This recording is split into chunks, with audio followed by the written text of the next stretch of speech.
Sa kaugnay na balita, nasa ilalim na ngayon ng Signal Number 3 ang lalawigan ng Catanduanes dahil sa bagyong Labuyo. At dahil nga dito 30 mga mangingisda na ang nawawala noong pang Sabado ayon sa PDRRMC.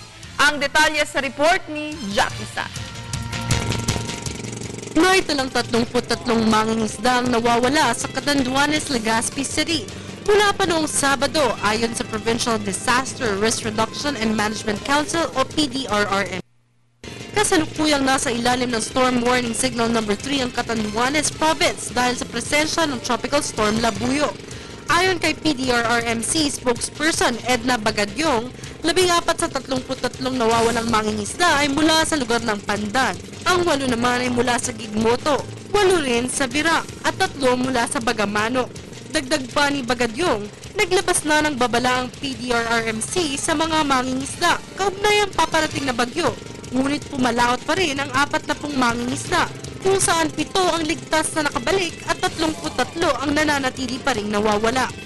Maliban sa Catanduanes, napapabilang din ang Camarines Provinces, Northern Quezon Provinces gaya ng Polillo Island, Aurora at Isabela sa pagtataas ng pag-asa ng Public Storm Warning Signal Number 3. Kaya naman pinaalalahanan ng NDRRMC ang mga mangingisda at nais magbiyahe sa dagat na huwag nang tangkain pa at pilitin ang paglalakbay sa masamang panahon ngayon upang maiwasan ang anumang disgrasya at kapahamakan sa laot.